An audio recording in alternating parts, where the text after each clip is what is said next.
আমরা এখান থেকে এক চুল পর্যন্ত কেউ নড়বো না। এখান থেকে সরে যাবো, এখান থেকে সরে যাবো। টিকিট ছেড়ে টিকিট ছেড়ে টিকিট ছেড়ে টিকিট ছেড়ে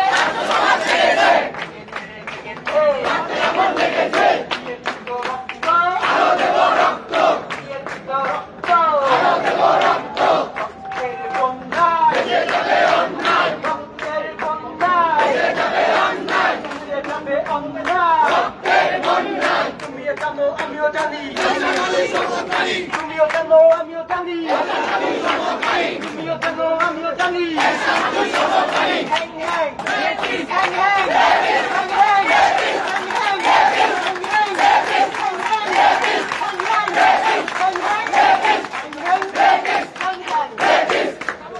ক্রাইম সংক্রান্ত বিষয়ে অভিযুক্ত হয় এবং প্রমাণিত হয়, দুইটা জায়গা থেকে তার মৌলিক পানিশমেন্ট আসতে হয়। একটা হচ্ছে ইউনিভার্সিটি অথরিটি, একটা হচ্ছে রাষ্ট্রের অথরিটি।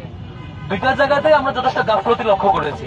গাফলতি না, ইন্টেনশনাল ইগনোরেন্স, ইন্টেনশনালি তারা ইগনোর করছে। এটা বিশ্ববিদ্যালয় প্রশাসন চাইলেই পারত। তদন্ত কমিটি হবে না কি হবে পরে, আগে বরখাস্তকরণ এবং সামগ্রিক একটা অ্যাকশনে যাওয়া, এই প্রমাণগুলো হওয়ার সাপেক্ষে। প্রমাণ যেহেতু প্রমাণিত হয়, সাথে সাথে অ্যাকশনে যাওয়াটা ইউনিভার্সিটি প্রশাসনের দায়িত্ব ছিল।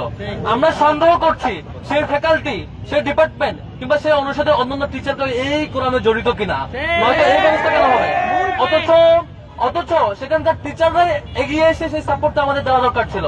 আমার তার জায়গা থেকে একটাই ক্লিয়ার কথা, যে কোনো ধরনের ধর্ষণ, যে কোনো ধরনের সেক্সুয়াল হ্যারাসমেন্টের বিরুদ্ধে আমাদের জিরো টলারেন্স। শিক্ষক, কর্মচারী কিংবা যে কোনো ধরনের হ্যারাসমেন্টের ঘটনা ঘটুক না কেন, যার মাধ্যমে হোক না কেন, সে যত বড় প্রভাবশালী হোক না কেন, তার শিকড় আমরা উপড়ে ফেলবো। সমকামিতা কিংবা ধর্ষণ এবং এ ধরনের সেক্সুয়াল হ্যারাসারকে আমরা কোন ধরনের এই ক্যাম্পাসে সুযোগ দিব না। তার সর্বোচ্চ যে পানিশমেন্ট হওয়া উচিত, সেটি না হলে এই গরিবসের পিছনে যারা জড়িত থাকবেন, সে শিক্ষক কিংবা কর্মকর্তা, তার বিরুদ্ধে আমরা যথেষ্ট অ্যাকশনে যাবো ইনশাআল্লাহ। এখানে জড়িত, এখানে অংশগ্রহণ করেছেন, উপস্থিত হয়েছেন, এটা আমাদের জন্য লজ্জা যে এরকম একটা সিভিয়ার লেভেলের ক্রাইম হওয়ার পরে শিক্ষার্থীরা গতকালকে আমাদের বিপির নেতৃত্বে বিসির কাছে স্মারকলিপি দিয়েছে এবং অভিযোগ করেছেন। অভিযোগ জানানোর পরও এখন পর্যন্ত অ্যাকশনে না যাওয়া এবং ইউনিভার্সিটি প্রশাসন চুপচাপ থাকা, চুপ থেকে এখনো অপেক্ষমান রাখা, শিক্ষার্থীদেরকে রাস্তায় আসতে বাধ্য করা, এটা পুরোটাই সিস্টেমেটিক লস এবং আমাদের জন্য লজ্জার।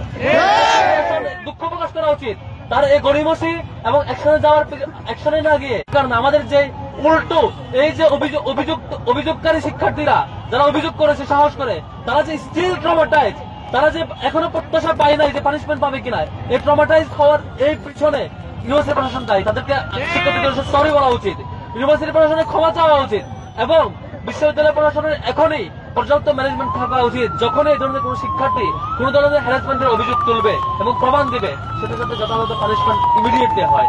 আমরা আজকের এই সমাবেশ থেকে এবং আমাদের ডাক্তার পক্ষ থেকে এই আহ্বান জানাবো, এই ধরনের এই অভিযোগে অভিযুক্ত ব্যক্তির যেহেতু সকল অভিযোগ প্রমাণিত হয়েছে এবং প্রমাণগুলো সবার সম্মুখে প্রমাণিত এবং তিনি স্বীকারও করেছেন, এখন বিশ্ববিদ্যালয় প্রশাসন অতি দ্রুত এটার ব্যবস্থা নিতে হবে এবং বিশ্ববিদ্যালয় আর যত লেভেলের পানিশমেন্ট দেওয়া দরকার। পাশাপাশি এই যে ভিকটিম যারা ছিল, ভিকটিমদের সকল প্রকারের ক্ষতিপূরণ ইউনিভার্সিটি প্রশাসনকে দিতে হবে এবং পাশাপাশি রাষ্ট্রকে সরকারের জায়গা থেকে যে পানিশমেন্ট হওয়া উচিত, যে প্রক্রিয়া হওয়া উচিত, অতি দ্রুত সেই পানিশমেন্ট নিশ্চিত করা, যাতে করে আমাদের কোন পর্যায়ে কোনো ভিকটিম আর কখনো আশাহত না হয়, কোন পর্যায়ে কোনো ভিকটিম কখনো ট্রমাটাইজ হয়ে চুপচাপ বসে থাকতে বাধ্য না হয়, যাতে তিনি সাহস করে অভিযোগ দিতে পারেন এবং পানিশমেন্ট নিশ্চিত হয়, সেই বিষয়টা আস্থা অন্তত পায়, সে আশ্বাস, সে বিশ্বাস রাখতে চায়। আর নয়তো বাধ্য হলে ডাকসু সকল শিক্ষার্থীকে সাথে নিয়ে এর বিরুদ্ধে যা করতে হয় আমরা সেটুকু করার জন্য প্রস্তুত থাকবো। সবাইকে ধন্যবাদ জানাচ্ছি, অসংখ্য ধন্যবাদ। রাস্তায় বসে আছেন এবং তাদের দাবি যতক্ষণ পর্যন্ত এই ধর্ষকের বিচার না হবে ততক্ষণ পর্যন্ত তারা এই অফিসের সামনে থাকবে।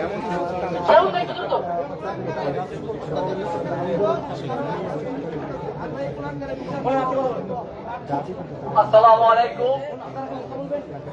আমরা আজকে এখানে সমবেত হয়েছি এক রেপিস্টের শাস্তির দাবিতে। বিশ্ববিদ্যালয়ের প্রশাসনের নিকট এ সকল প্রমাণাদি, স্ক্রিনশট, ভিডিও, ভয়েস সবকিছু আমরা হস্তান্তর করা সত্ত্বেও বিশ্ববিদ্যালয়ের প্রশাসন এখন পর্যন্ত তেমন দেখায় নাই। এই যে রেপিড সে 1 কিংবা 2 বছর ধরে কিংবা 5 বছর ধরে এই কাজ চালিয়ে যাচ্ছে না। সে দীর্ঘ 15 থেকে 17 বছর যাবৎ আমাদের রসায়ন বিভাগের প্রতিটি ব্যাচ তার এই কর্মকাণ্ডের ভুক্তভোগী। সে আমাদের তার কোর্সে স্পেশালি আমরা তার কোর্সে কখনো 3.25 এর উপরে পাই নাই। স্টুডেন্টদের সবসময় নাম্বার কমিয়ে দিয়ে বাহানা খুঁজতো স্টুডেন্টের রুমে ডেকে নিয়ে যাওয়া এবং খুঁজতো কে নিরীহ, কার নাম্বার দরকার, কার একাডেমিক ডাউনফল আছে কিংবা কার ফাইন্যান্সিয়াল ক্রাইসিস আছে। সে যদি ধরতে পারতো ঠিক মতো সে তার এই বিকৃত মানসিকতা, বিকৃত যৌনাচার সে কলুষিত করত সেই স্টুডেন্টের উপর। এরকম ভুক্তভোগীর সংখ্যা বৃহৎ কম নয়। আমরা তার বিচারের দাবিতে এখানে সমবেত হয়েছি। বিশ্ববিদ্যালয় প্রশাসনের নিকট আমাদের এখনের দাবি, যেটা আদায় না হওয়া পর্যন্ত আমরা এখান থেকে কেউ উঠবো না, সেটা হলো তার স্থায়ী বহিষ্কার। স্থায়ী বহিষ্কার ছাড়া এখান থেকে নড়বো না, একদম পরিমাণ নড়বো না। আমরা স্পষ্টভাবে একটা কথা জানিয়ে দিতে চাই, বিশ্ববিদ্যালয়ের এই বিচারহীনতার সংস্কৃতি আমাদেরকে যুগের পর যুগ ভোগাচ্ছে। যুগের পর যুগ এইভাবে আমাদের ভুগিয়ে আসছে এবং জুলাইয়ের পরও আমরা এখনো ভুগতেছি। আপনারা নাদির জুনায়েদ কি স্মরণ আছে আপনাদের? নাদির জুনায়েদ তার সকল প্রমাণ থাকা সত্ত্বেও বিশ্ববিদ্যালয় তার বিরুদ্ধে কি পদক্ষেপ নিয়েছে আমরা জানতে চাই। এই নাদির জুনায়েদ একজন এক্সট্রিম লেভেলের মিসোজিনি এবং সে অসংখ্য ছাত্রীকে হেনস্থা করেছে। তারই ধারাবাহিকতা এই বিচারহীনতার সংস্কৃতি আমাদের এখনো পর্যন্ত আমাদের বোনদেরকে আমাদেরকে ভোগাচ্ছে। আমরা বিশ্ববিদ্যালয় প্রশাসনকে আলটিমেটাম দিতে চাই। আপনারা কত মিনিট আলটিমেটাম দিতে চান? আপনাদের থেকে জানতে চাই কত মিনিট? বিশ্ববিদ্যালয় প্রশাসনকে আমরা 15 মিনিটের আলটিমেটাম দিচ্ছি। 15 মিনিটের ভেতর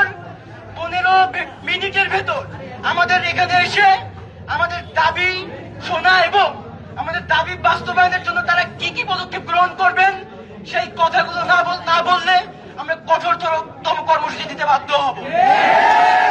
15 মিনিটের ভেতর যদি তারা আমাদের দাবি মেনে না নেয় এবং তারা যদি তাদের বক্তব্য উপস্থাপন না করে, তারা যদি তাদের উপর ডিসি স্যার অথবা প্রভৃতি প্রশাসন থেকে কেউ এসে না জানায়, আমরা আমাদের কঠোর কর্মসূচিতে যেতে বাধ্য হবে এবং রসায়ন বিভাগের সাথে সমন্বয় করে বিশ্ববিদ্যালয়ের সকল বিভাগের ক্লাস পরীক্ষা বয়কট করা হবে।